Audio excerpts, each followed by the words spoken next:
नमस्कार दोस्तों, मेरा नाम है सुदर्शन और आप देख रहे हैं स्टडी विथ इन्फॉर्मेशन। आज हम आपको इस वीडियो के माध्यम से 42वें संविधान संशोधन के बारे में बताएंगे। साथ ही ये भी बताएंगे कि आखिर क्या थी इस संशोधन की पृष्ठभूमि, अर्थात क्यों इस संशोधन की आवश्यकता पड़ी। साथ ही इसके कुछ एडवांटेजेस डिसएडवांटेजेस के बारे में चर्चा करेंगे और अंत में ये भी जानेंगे इसे मिनी कॉन्स्टिट्यूशन क्यों कहा जाता है। तो वीडियो के साथ बने रहिए। तो सबसे पहले 42वां संविधान संशोधन 1976 का पृष्ठभूमि जान लेते हैं। 1976 के आसपास जब 42वां संविधान संशोधन हुआ था, उस समय देश के प्रधानमंत्री श्रीमती इंदिरा गांधी थी, जो काफ़ी पावरफुल मानी जाती थी। और उस समय एक नारा ये भी चलता था, इंडिया इज इंदिरा और इंदिरा इज इंडिया। बट 74 और 74 के लास्ट तक आते आते इंदिरा गांधी की पॉपुलरिटी पर श्रीमती मतलब प्रधानमंत्री की पॉपुलरिटी कम होने लगती है। और इसी बीच 12 जून 1975, डेट याद रखिएगा, 12 जून 1975 को इलाहाबाद हाई कोर्ट का एक स्टेटमेंट आता है, जिसमें पीएम श्रीमती इंदिरा गांधी का निर्वाचन रद्द कर दिया जाता है। साथ ही दूसरी तरफ जयप्रकाश नारायण, जो उस समय एक स्वतंत्रता सेनानी भी थे और स्टूडेंट लीडर भी थे, वो भी बेरोजगारी, बढ़ती महंगाई को लेकर आंदोलन कर देते हैं।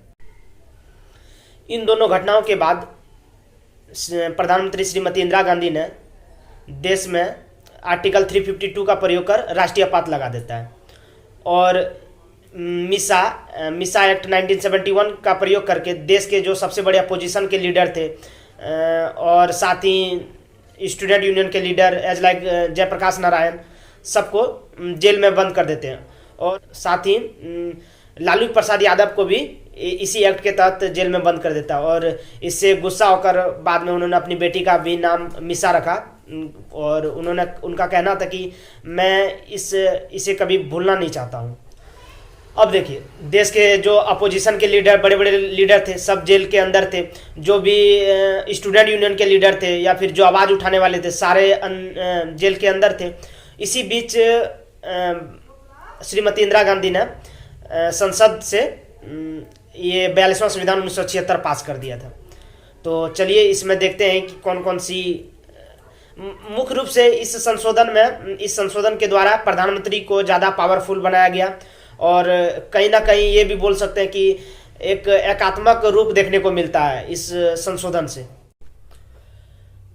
तो सबसे पहले देखते हैं कि इसे मिनी कॉन्स्टिट्यूशन क्यों कहा जाता है। एक्चुअली इस संविधान संशोधन में लगभग प्रत्येक आर्टिकल में से कुछ ना कुछ संशोधन किया गया है और जिसमें से 40 आर्टिकल में से संशोधन किया गया, 14 नए आर्टिकल जोड़े गए और 2 भाग, पहला मौलिक कर्तव्य वाला भाग 4 का क और दूसरा 14 का क, जिसमें से ट्रिब्यूनल का बात किया गया।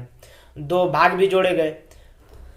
इस प्रकार देखते हैं कि 42वां संविधान संशोधन में लगभग प्रायः सभी आर्टिकल में से कुछ ना कुछ संशोधन किया गया है।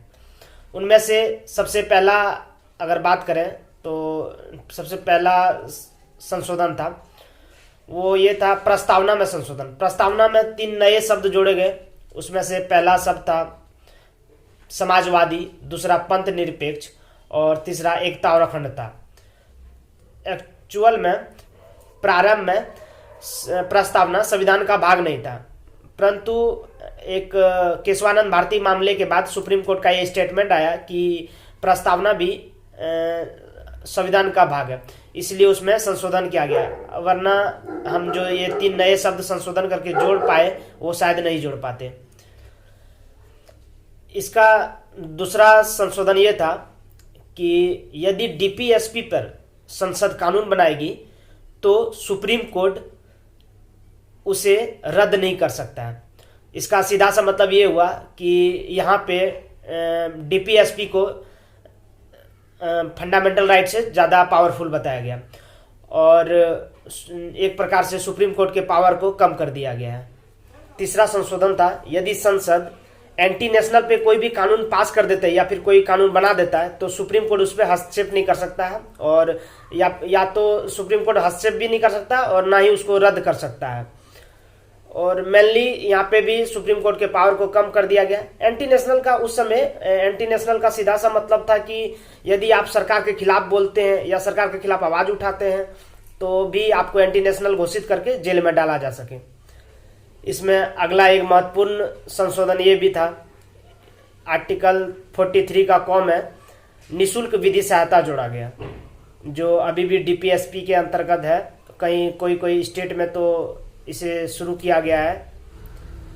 इसका एक और महत्वपूर्ण संशोधन ये भी था, इसमें पहली बार फंडामेंटल ड्यूटीज को जोड़ा गया था। और हमारे संविधान के स्टार्टिंग में एक भी फंडामेंटल ड्यूटीज नहीं था। 42वें संविधान 1976 के तहत 10 जोड़ा गया, बाद में 86वें संविधान संशोधन 2002 में इसमें से एक और जोड़ा गया है, शिक्षा का अधिकार को भी। इस संशोधन में आर्टिकल 74 में भी संशोधन किया गया था और उसमें से संशोधन करके यह कहा गया कि राष्ट्रपति बाध्य है मंत्रिपरिषद का सलाह मानने के लिए। मतलब कोई भी विधेयक यदि राष्ट्रपति के पास जाता है तो वह उसे पुनर्विचार के लिए लौटा नहीं सकता है। एक प्रकार से बोला जाए यह भी संशोधन अच्छा नहीं था। बाद में 44वें संविधान संशोधन 1978 के तहत इसे हटा दिया गया। अगला संशोधन था आर्टिकल 352 पे। आर्टिकल 352 में पहले ये था कि यदि एक राष्ट्रीय आपात लगाएगा तो वो संपूर्ण देश में एक बार में लगेगा, परंतु इसमें बोला गया कि केंद्र चाहे तो वो किसी एक विशेष एरिया पे भी, किसी एक विशेष स्टेट पे भी राष्ट्रीय आपात लगा सकता है, और अगर चाहे तो वो संपूर्ण भारत पर भी राष्ट्रीय आपात लगा सकता है। इसी का अगला संशोधन है, इसमें संसद और विधानमंडल से कोरम की आवश्यकता हटा दी। इसका मतलब कोरम की मिनिमम मेंबर्स और सत्र चालू करने के लिए जो चाहिए, मतलब या तो लोकसभा सब दोनों का 1/10 होना चाहिए, बट इसमें बोला गया कि यदि 10 मेंबर, 5 मेंबर, 20 मेंबर जो भी अवेलेबल है संसद या फिर विधानमंडल में, तो हम सत्र शुरू कर सकते हैं। और जब सत्र शुरू होगा तो कोई विधेयक भी पास हो सकता है उसी के अकॉर्डिंग। तो इसमें से कोरम को आवश्यकता नहीं माना गया। और इसका एक महत्वपूर्ण संशोधन ये भी था कि इसमें से लोकसभा और विधानसभा के कार्यकाल 5 वर्ष से बढ़ाकर 6 वर्ष कर दिया गया। तो ये था 42वां संविधान संशोधन। इसमें से कुछ और फैक्ट आप देख सकते हैं। इसे सरदार स्वर्ण सिंह समिति के अनुशंसा पर जोड़ा गया था और इसे लोकतंत्र की हत्या का भी संज्ञा दिया गया है। साथ ही इसमें सारी शक्तियां किसी एक व्यक्ति के पास, और कहीं स्पष्ट रूप से देखने को मिलता है कि इसमें प्रधानमंत्री को ज़्यादा पावरफुल बनाया गया है। आपको स्टार्टिंग में ही रीजन बता दिया गया था इसकी पृष्ठभूमि में ही कि इंदिरा गांधी से किस प्रकार इलाहाबाद हाईकोर्ट का जो स्टेटमेंट आता है उससे भी इंदिरा गांधी बौखला जाती है। देन फिर ये आंदोलन हो जाता है बेरोजगारी और महंगाई को लेकर, तो इसको दबाने के लिए इन्होंने राष्ट्रीय आपात का भी यूज किया और ये इस संशोधन के माध्यम से भी अपने आप को पावरफुल बनाने का काम किया। तो उम्मीद करते हैं आपको वीडियो अच्छी लगी होगी। अगर वीडियो अच्छी लगे तो आप चैनल को सब्सक्राइब और लाइक कर सकते हैं वीडियो को। धन्यवाद।